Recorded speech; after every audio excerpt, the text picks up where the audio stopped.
Here's the deal. There is not one thing in my life that is not better because of sobriety. Or just frame it this way, sobriety made everything in my life better. And that's from relationships. Even if you want to dive down, that's sex in the relationships. And that's, friends, business. But before, like I said, I was functioning, right? I was running the business. Things were okay. But I look back, it was like the Wild West, man. Like we didn't have any processes. I wasn't watching anything. It was like I was so reactive and not proactive.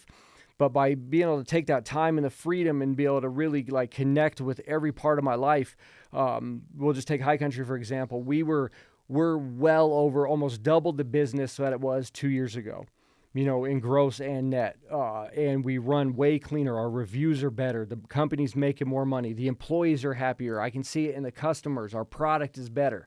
And that's just me. I got 16 other guys under me. And just by me fixing myself and doing that, it helped everyone there and all the families in the customer base. I mean, it's huge there. I met a bombshell. She's now my fiance. Congratulations. Yeah, thanks, when man. you get married? We're thinking August 23rd. Nice. So, yeah. But so she came into the shop and she has a Bronco and does wheeling and stuff. And I saw her, I was like, man, she's attractive. I was like, oh, she'll never, talk. But either way, I followed her on Instagram and she saw that I was sober too. And then she kind of slid into my DMs. Right. What? Yep. Yeah, for sure. Sober life really did get you. Yeah, it did. Well, it did. And she even wrote on the card this morning. She was like, if you would have made that step 2 years ago, and obviously I went to the hospital, but either way, but if I would have made the step to get sober, that relationship wouldn't have happened. And that's life-changing stuff when you meet a partner, right? So you got the business, my relationships, I didn't know what my kids were going to be like. I have 2 kids from the past marriage. And the relationship with them was not great. Their mom, I won't say ex out of respect, and things you learn, but their mom took them to Iowa, and they, essentially never came back. They live out there now with her, and I didn't know if I'd have a relationship, and it wasn't good.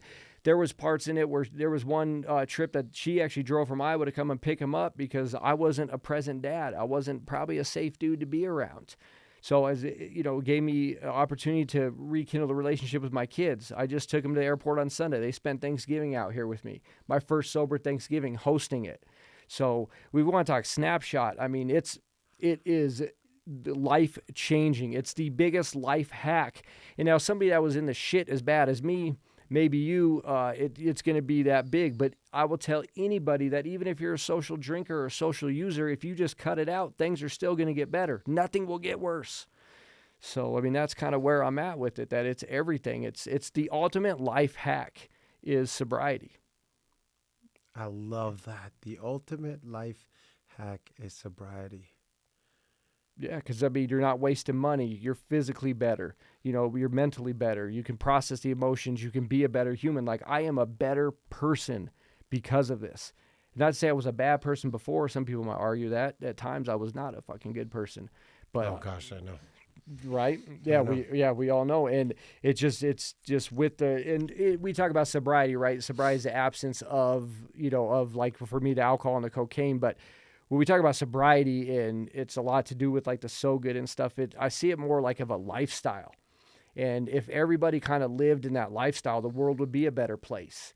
We talk about, I kind of explain it like it's like the pillars of how your house is, built on, or recovery. We'll call it recovery, not sobriety. And if people lived in the pillars of recovery, for me, a big one, it's like honesty and being present, and taking action. And we can go into some of this other stuff, but the world would be better. So that's a really long snapshot answer to your question.